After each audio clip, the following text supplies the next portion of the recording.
Antes de comenzar, te queremos recordar que siempre procura cuidarte y mantener protección. La enfermedad de transmisión sexual, ETS, más común en todo el mundo, es la infección por el virus de papiloma humano, VPH, también conocido como HPV por sus siglas en inglés, Human Papilloma Virus. El VPH es un grupo de virus que puede afectar la piel y las membranas mucosas de diferentes áreas del cuerpo, como los genitales, la boca y la garganta.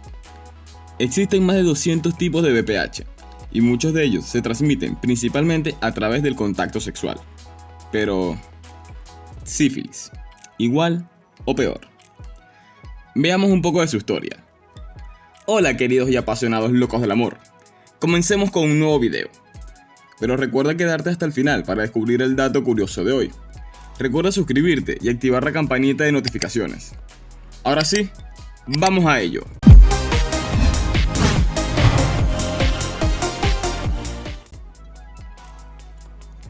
El pobre hombre agonizaba con los síntomas que le causaban la enfermedad. Así pasó 10 años. En todo el cuerpo hay forúnculos parecidos en tamaño y aspecto a una bellota. Emiten un hedor tan fétido y pestilente que quien lo huele cree estar infectado. El color de las pústulas es verde oscuro. Verlas es peor que sentir el dolor que infligen, pese a que la sensación se asemeja a estar acostado sobre fuego. Esa era la descripción que hacía el paciente de sus dolencias. Se calcula que para la década de 1490, la población europea se había recuperado de las muertes causadas por la plaga, también conocida como la muerte negra. 1 de cada 3 personas falleció a consecuencia de la enfermedad en todo el continente. Con el incremento de la población llegó la prosperidad, pero no todo fue positivo. La guerra era endémica, las hambrunas ocurrían con frecuencia y desconocidas enfermedades empezaron a aparecer.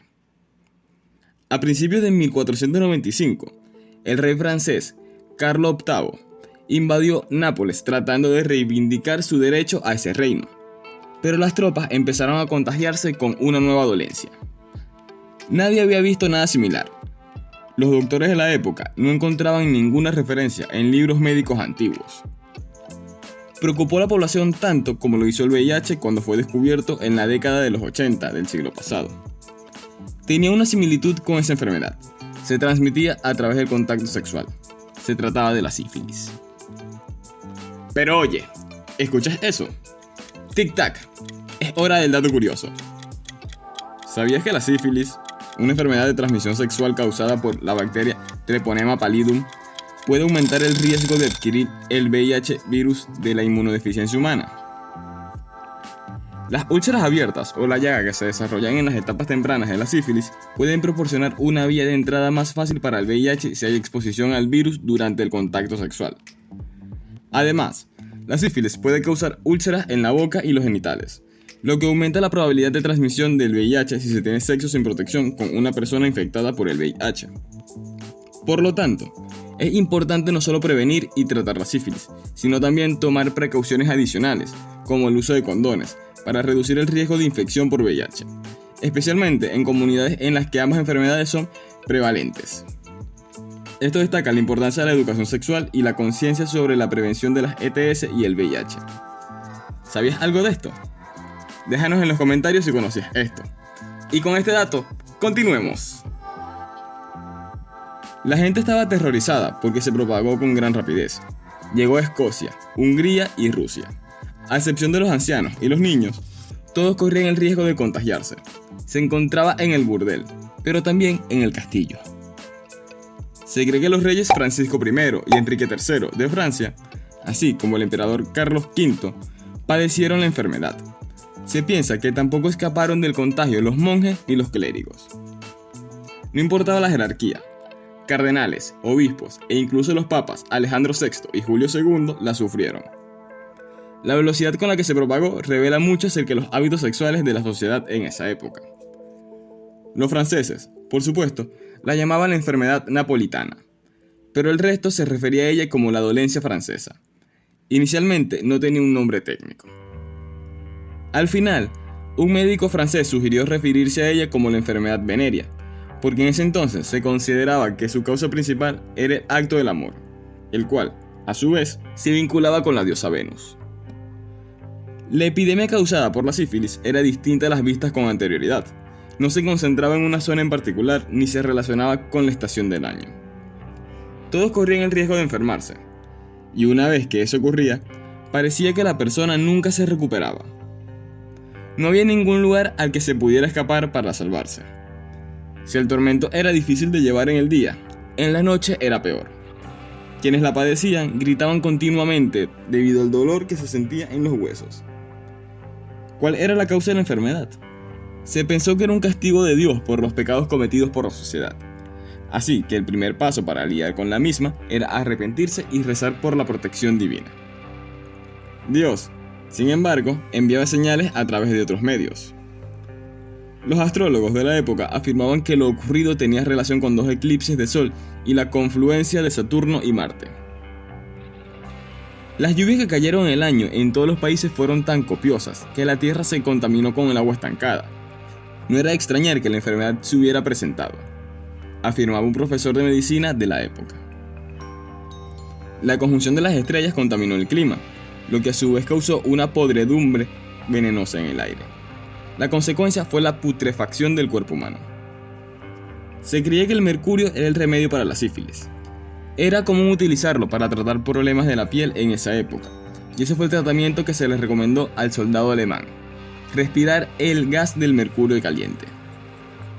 Pero la cura era peor que la enfermedad. Los pacientes salivaban incontrolablemente, los dientes se les caían y perdían la razón. Sin embargo, se siguió utilizando por muchos años interna y externamente, hasta que apareció un nuevo remedio en 1517, el guayaco, un arbusto que se encuentra en Haití. Supuestamente era lo que usaban los oriundos de la isla. Virutas del tronco se cocinaban a fuego lento en agua y el líquido se bebía 2 veces al día. El tratamiento completo incluía pasar 30 días en un cuarto extremadamente caliente para sudar y botar la enfermedad.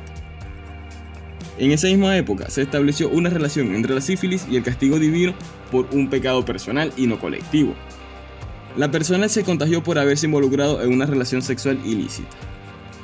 En ese contexto, las mujeres eran quienes transmitían la enfermedad y tentaban a los pobres hombres en el estilo de Adán y Eva. El estigma también afectaba a los niños cuyos padres sufrían de sífilis, porque era una condición hereditaria. Generaciones enteras se consideraban malditas. Los contemporáneos pensaban que se trataba de una nueva enfermedad. Una vez que se detectó que se transmitía de persona a persona, se asumió que tenía que haberse originado en un lugar en particular, y no como consecuencia del clima. Se creía que había llegado a Europa con los marineros que regresaron de América con Cristóbal Colón. Supuestamente atracaron en Barcelona, se unieron a las tropas en Nápoles, y las prostitutas que siguieron al ejército se encargaron del resto. Pero a los historiadores médicos americanos no les gustó nunca esa teoría, por lo que presentaron evidencia arqueológica para probar que la sífilis era una vieja enfermedad nativa de Europa que había aparecido con una nueva virulencia. Es difícil saber si el debate se podría dirimir, pero hay certeza con respecto a ciertos aspectos. Las décadas previas y posteriores al 1500 fueron de gran cambio en la sociedad europea. La vida urbana, mudanzas y búsqueda de lugares para vivir, nuevas técnicas de guerra y cambios en los comportamientos sexuales. El ambiente de los habitantes de esa época se modificaba constantemente, y eso, generalmente, aumenta la incidencia de las enfermedades. Así que el surgimiento de nuevas epidemias era, probablemente, inevitable. La sífilis llegó y se quedó, propagándose, en especial en tiempos de guerra. Con la llegada de la medicina moderna, la bacteria que causa la enfermedad se identificó en 1905, y en 1910 se descubrió el primer tratamiento efectivo. Pero no fue sino hasta 1940, con el descubrimiento de la penicilina, que se encontró la cura para el padecimiento. Los gritos nocturnos cesaron. ¿Qué opinas de ello? Recuerda siempre cuidarte y mantener protección. Compártelo en los comentarios, que te estaremos leyendo. Y recuerda, no olvides darle like, suscribirte y activar la campanita para que estés al tanto de los nuevos videos. ¡Hasta la próxima!